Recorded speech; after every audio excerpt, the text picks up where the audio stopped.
5 iris lontong dan 2 butir anggur. Disitulah publik mulai menghitung. Di SDN Poter 1, Kecamatan Tanah Merah, Bangkalan, Madura, program MBG yang seharusnya menjadi simbol keberpihakan negara pada tumbuh kembang anak justru menuai tanya. Dengan anggaran 15.000 per porsi, yang tersaji hanya telur, tahu, kecambah, dan potongan lontong sederhana. Estimasi harga bahan di lapangan berkisar 5.500 hingga 6.000. Jika alokasi bahan baku disebut 10.000, kemana sisa itu mengalir? Dalam skala ribuan siswa, selisih bukan lagi receh, melainkan potensi ratusan juta rupiah per bulan. Orang tua tak menuntut mewah, mereka hanya ingin gizi anak yang layak, bukan sekedar kenyang. Kritik ini bukan untuk menjatuhkan program, melainkan menyelamatkannya dari praktik yang menciderai tujuan. Kini, sorotan mengarah pada dapur SPPG Petemon Tanah Merah dan lemahnya sistem pengawasan. Audit transparan dan evaluasi menyeluruh menjadi keniscayaan, sebab yang dipertaruhkan bukan hanya angka dalam laporan, tapi masa depan anak-anak Bangkalan. Bagaimana menurut Anda? Salam intelektual. Mereka dulu paling lantang berteriak, kini justru berdiri di kursi pesakitan. Kasus dugaan peredaran solar ilegal di Kabupaten Sumeneb berbelok tajam. Tak lagi sekedar memburu mafia BBM bersubsidi, tapi menyeret 2 oknum wartawan berinisial E dan S sebagai tersangka. Penetapan 5 tersangka oleh Polres Sumeneb, termasuk operator SPBU, memantik ironi yang pahit. Desakan agar aparat bertindak tegas kini berbalik arah, seolah menjadi senjata makan tuan. Publik pun terbelah antara curiga dan percaya. Sebagian masyarakat mengapresiasi langkah tegas aparat. Bagi mereka, hukum tak boleh tunduk pada opini, tak boleh tebang pilih. Penyalahgunaan solar subsidi bukan perkara sepele. Ia merampas hak nelayan, petani, dan UMKM yang menggantungkan hidup pada jatah negara. Namun pertanyaan tetap menggantung. Apakah prosesnya transparan dan bebas kepentingan? Penegakan hukum harus terang benderang, bukan gelap oleh spekulasi. Sebab ketika hukum kehilangan kepercayaan, yang runtuh bukan hanya reputasi, tapi rasa keadilan itu sendiri. Bagaimana menurut Anda? Salam intelektual. Bau menyengat dari sebutir telur rebus itu lebih keras dari pidato apapun tentang gizi. Di SD Banyu Kapah, Kecamatan Kedungdung, Sampang, Madura, MBG yang seharusnya menjadi penopang gizi anak justru disinyalir menyisakan tanya, layakkah ini disebut makanan sehat? Sabtu 14 Februari 2026, distribusi oleh SPPG Banyu Kapah menuai kritik. Telur yang dibagikan tercium tidak sedap, pisang yang mestinya segar tanpa menghitam, lembek, dan jauh dari standar konsumsi. Bukan sekedar soal rasa, ini soal keamanan pangan bagi anak-anak sekolah dasar. Orang tua resah, kekhawatiran mereka sederhana. Jangan sampai program mulia berubah jadi ancaman tersembunyi. Makanan bergizi bukan hanya tentang ada atau tidaknya lauk, tetapi tentang kualitas, kesegaran, dan pengawasan yang ketat. Jika pengawasan longgar, yang dipertaruhkan bukan hanya reputasi program, melainkan kesehatan generasi muda. Evaluasi menyeluruh dan kontrol distribusi harus diperketat, karena di piring anak-anak itu negara sedang diuji, sungguh memberi gizi atau sekedar menggugurkan kewajiban. Bagaimana menurut Anda? Salam intelektual.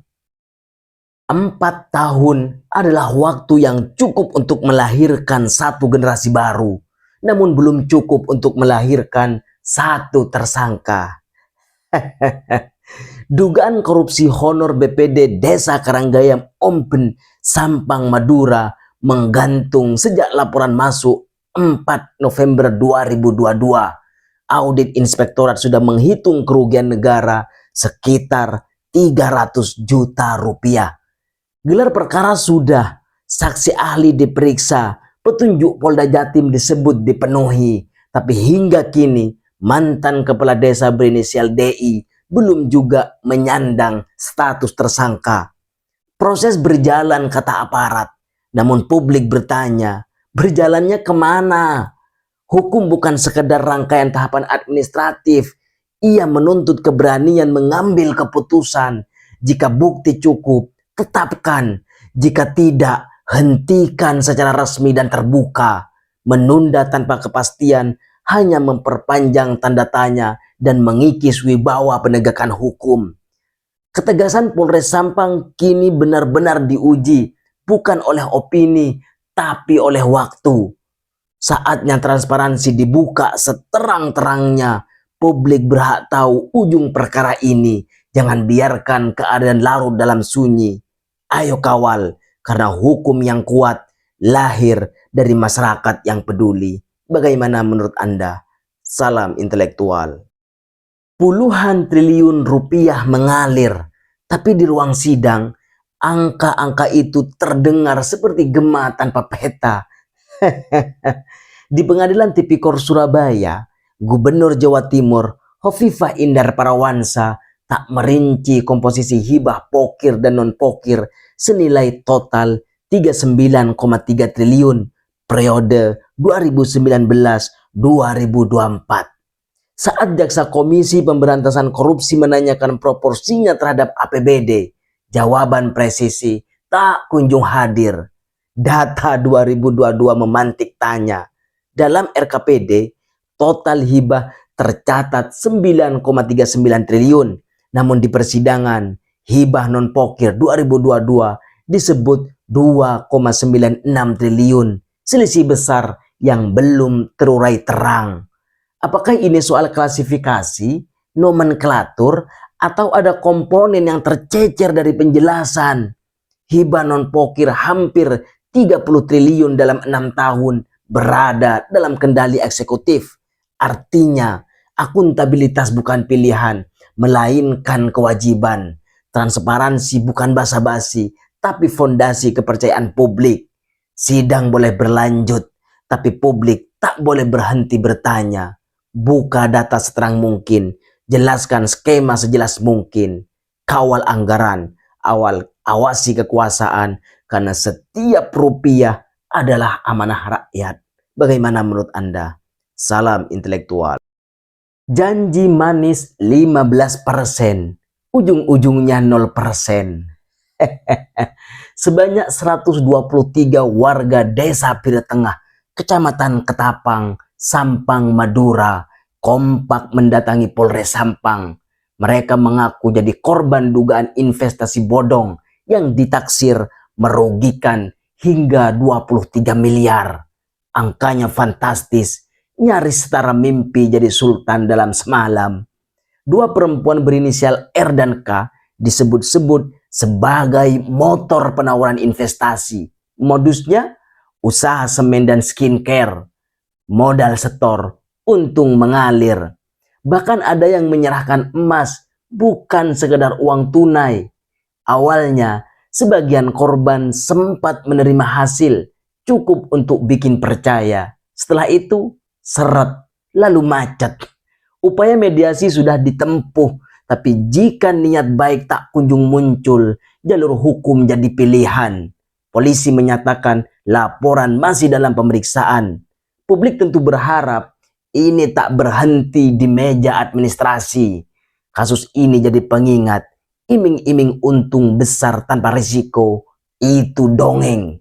Jangan mudah tergiur, cek legalitas, cek izin, cek logika. Kalau ada yang menjanjikan langit, pastikan kaki tetap menapak bumi. Bagaimana menurut Anda? Salam intelektual. Izin operasional itu hak lembaga, bukan komoditas yang bisa ditimbang pakai amplop.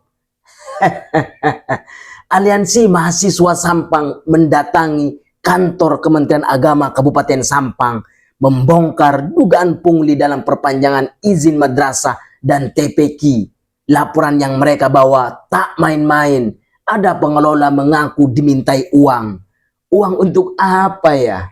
Secara regulasi, layanan itu gratis. Titik.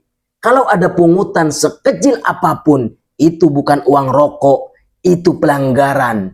Jangan bungkus praktik lama dengan istilah baru. Jangan pula berlindung di balik aplikasi digital seolah sistem otomatis kebal dari permainan oknum. Pihak Kemenak membantah tegas, katanya semua lewat aplikasi, tak ada kebijakan berbayar. Baik, kalau begitu coba buka datanya, transparansi, audit internal, dan umumkan hasilnya ke publik. Karena kepercayaan dibangun dari keterbukaan, bukan klarifikasi normatif. AMS berjanji mengawal, publik pun menunggu. Jika pelayanan itu suci, bersihkan dari bayangan pungli. Bagaimana menurut Anda? Salam intelektual. Izin saya kasih karena kebutuhan. Kalimat itu kini beredar luas dari Desa Angsana, Pamekasan, Madura. Dalam rekaman percakapan yang viral, kepala desa berinisial M mengakui memberi lampu hijau aktivitas galiansi meski diduga belum mengantongi izin resmi. Alasannya kebutuhan ekonomi warga. Niat membantu mungkin, tapi tambang bukan urusan tanda tangan kepala desa. Secara aturan, izin pertambangan mineral bukan logam dan batuan adalah kewenangan pemerintah daerah atau provinsi, bukan pemerintah desa. Pernyataan berikutnya terdengar seperti ultimatum. Jika tambang ditutup dan warga protes, wartawan diminta ikut bertanggung jawab. Logika macam apa ini? Kritik dibalas ancaman sosial. Galiansi bukan sekedar urusan perut hari ini. Ada dampak lingkungan, kerusakan jalan, hingga potensi pelanggaran hukum. Jika semua bisa diizinkan karena kebutuhan, lalu untuk apa regulasi dibuat? Instansi teknis harus turun tangan, cek legalitas, periksa dampak, dan beri kepastian hukum. Jangan biarkan desa jadi wilayah abu-abu antara empati dan pelanggaran. Bagaimana menurut Anda? Salam intelektual. Hand traktor dijanjikan, yang datang malah janji doang. Di Desa Margentoko, Kecamatan Ceringi, Sampang, Madura, dugaan modus bantuan bikin warga gigit jari. Seorang warga berinisial HRT mengaku setor 10 juta ke PJ Kades demi 1 unit hand traktor yang disebut dari program Dinas Pertanian. Ada foto unitnya, ada penjelasan meyakinkan, bahkan ada janji manis seminggu cair.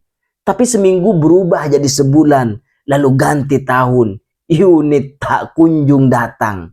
Alasannya program tak jadi, dialihkan ke BUMDes. Nanti tunggu anggaran cair. Plot twistnya adalah unit hand traktor disebut-sebut ada, tapi nongkrong di rumah bendahara BUMDes. Lalu 10 juta itu kemana? Jika ini benar bantuan resmi, kenapa ada uang tebusan? Sejak kapan bantuan pemerintah pakai DP segala? Jangan sampai kata program dipakai jadi bungkus transaksi. Kasus ini bukan soal alat tani, tapi soal kepercayaan publik. Aparat penegak hukum harus turun tangan, buka alur uangnya, cek legalitas programnya. Warga jangan takut bersuara, karena kalau yang kecil terus diam, yang nakal makin nyaman. Bagaimana menurut Anda? Salam intelektual. Antrian mengular, jerigen berjejer. Siapa sebenarnya yang diprioritaskan? Di SPBU 5469210 Dusun Talian, Desa Penyepen, Sampang, Madura, pengisian pertalit ke puluhan jerigen plastik dilakukan terang-terangan saat kendaraan lain menunggu giliran. Warga menghitung sekitar 20 jerigen diisi, sementara motor dan mobil cuma bisa sabar dan kesal. Padahal pertalit adalah BBM penugasan yang diawasi PT Pertamina Persero. Aturannya jelas, pembelian dengan jerigen harus bersyarat, ada rekomendasi resmi, dan idealnya menggunakan wadah logam demi keselamatan. Pertanyaannya, sudahkah prosedur itu ditempuh? Kalau memang lengkap, buka saja ke publik, tunjukkan suratnya. Jangan biarkan subsidi yang harusnya tepat sasaran malah jadi ladang spekulasi atau lebih parah penimbunan. Aparat dan instansi terkait diminta untuk turun tangan. Publik hanya ingin satu, subsidi tepat guna, pengendara tak jadi korban antrian. Bagaimana menurut Anda? Salam intelektual. Bansos harusnya jadi pelampung, tapi di Tambelengan ia diduga berubah jadi ladang bancakan. Nama Ibu Suma, warga Dusun Pauperu, Desa Berungkeke, Tambelengan, Sampang, Madura, mendadak jadi sorotan. Warga menyebut inisial MEY adalah Media Eka Yuda yang diduga oknum pegawai bank penyalur bantuan. Jika benar, ini bukan sekedar salah transfer, ini dugaan skema. Isunya makin panas, ada dugaan kolaborasi antara oknum pendamping program dan pegawai bank untuk mencairkan dana atas nama penerima. Bahkan sejumlah KPM disebut mengalami aliran dana ke rekening atas nama MEY. Kebetulan atau pola? Aktivis mahasiswa mengancam demo Dinsos Sampang dan melapor ke Polres Sampang. Jangan cuma jawab, sudah bukan penerima, lalu sunyi. Publik butuh transparansi, bukan istilah exclude yang terdengar teknis tapi terasa dingin. Kalau bansos saja bisa tersesat, bagaimana wasib warga kecil yang menggantungkan harapan? Aparat dan dinas terkait jangan diam saja, karena uang bantuan bukan milik oknum, itu hak rakyat. Bagaimana menurut Anda? Salam intelektual. Gratis katanya, tapi di Sukobena urus kakak disebut-sebut bisa tembus 250.000. Ini layanan publik atau loket berbayar? Sejumlah warga Kecamatan Sukobena, Sampang, Madura mengaku diminta uang saat mengurus kartu keluarga. Alasannya klasik, biar cepat selesai. Salah satu warga mengaku terkejut ketika diminta 250.000 saat mengurus kakak untuk keluarganya yang sedang dirawat di rumah sakit. Padahal aturan jelas, administrasi kependudukan itu gratis. Ironisnya, praktik ini disebut bukan hal baru. Ada yang memilih bayar karena takut dipersulit. Ketakutan jadi tarif tak resmi. Pelayanan berubah rasa jadi transaksi. Dispenduk Capil Sampang melalui Desi menegaskan semua layanan KK, KTP, dan akte tidak dibungut biaya.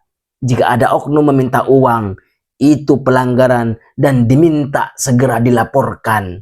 Lalu siapa bermain di balik meja? Jika benar ada pungli, ini bukan sekedar pelanggaran administrasi, tapi pengkhianatan terhadap hak rakyat kecil. Pemerintah daerah wajib bersih-bersih karena dokumen identitas bukan barang dagangan. Bagaimana menurut Anda? Salam intelektual. Eksepsi tumbang, pintu sedang dibuka lebar dan panasnya mulai terasa. Majelis Hakim Pengadilan Tindak Pidana Korupsi pada Pengadilan Negeri Surabaya menolak nota keberatan 2 terdakwa proyek Lapen DID 2 Sampang. Artinya, tak ada jalan pintas keluar dari ruang pembuktian. Dalih hanya menjalankan perintah dinilai sudah masuk pokok perkara, bukan bahan eksepsi, tapi bahan uji di meja saksi. Hakim menilai dakwaan JPU telah memenuhi pasal 143 KUHP, jelas, cermat, dan lengkap. Maka sidang lanjut. Saksi-saksi akan bicara, dokumen akan dibedah. Peran masing-masing akan diuji satu persatu. Perkara ini bukan sekedar soal aspal dan agregat. Ini soal uang publik, soal proyek yang seharusnya mulus, bukan malah berliku di ruang sidang.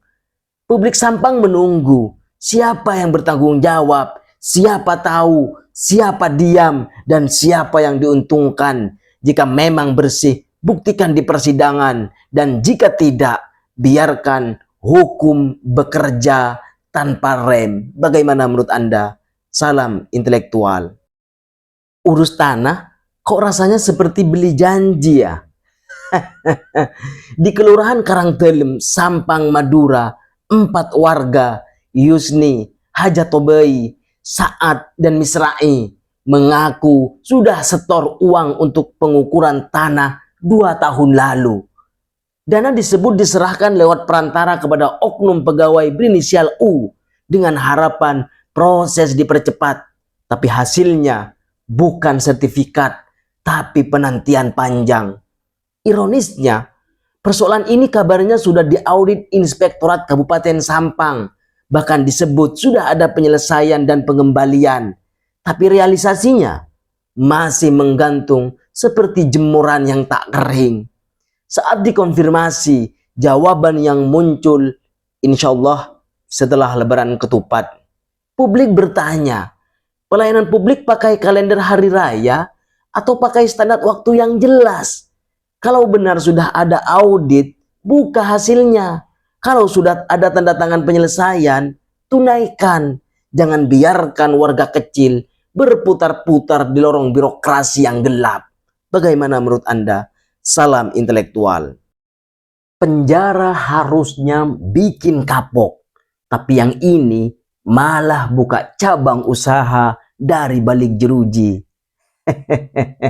Dalam dakwaan jaksa dari Kejaksaan Negeri Tanjung Perak, Sakur, residivis yang pernah mendekam di rutan Sampang tahun 2021-2022, justru diduga berbisnis serbuk putih di dalam rutan.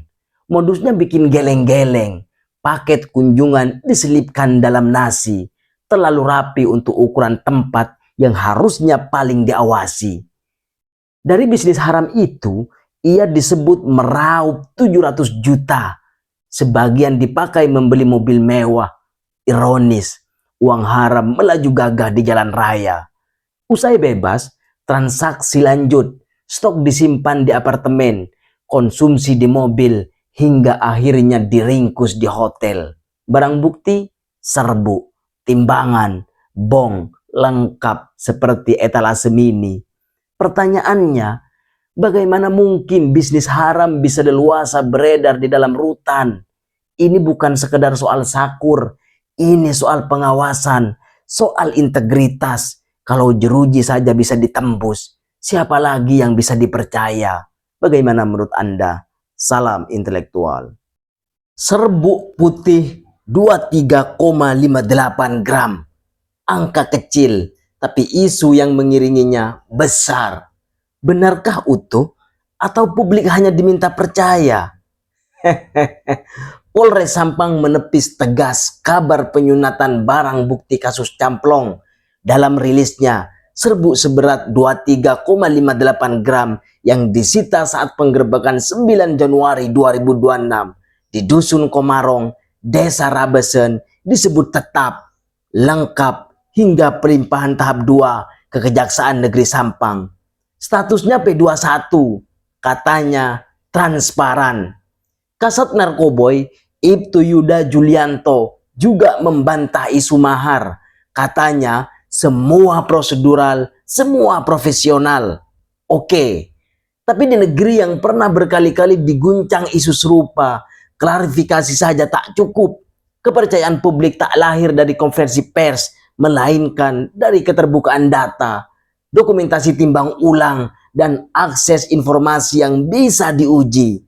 Perang melawan narkoboy butuh aparat yang bersih, bukan sekedar tegas dalam kata, tapi terang dalam bukti. Jika memang tak kurang sebutir pun, buka seterang matahari, karena hukum yang kuat berdiri di atas transparansi. Bagaimana menurut Anda? Salam intelektual.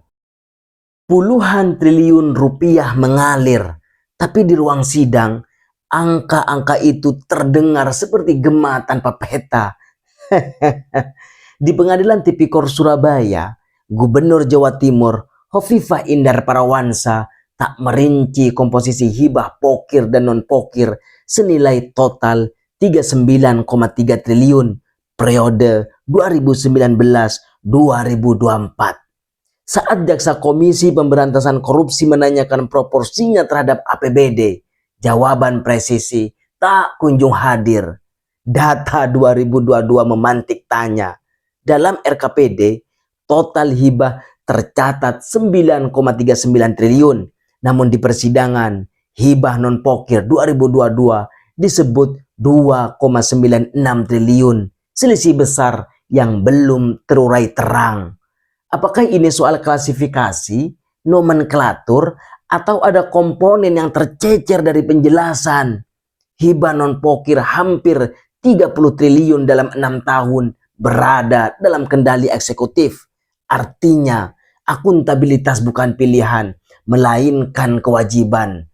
Transparansi bukan basa-basi, tapi fondasi kepercayaan publik. Sidang boleh berlanjut, tapi publik tak boleh berhenti bertanya. Buka data seterang mungkin, jelaskan skema sejelas mungkin, kawal anggaran, awasi kekuasaan, karena setiap rupiah adalah amanah rakyat. Bagaimana menurut Anda? Salam intelektual.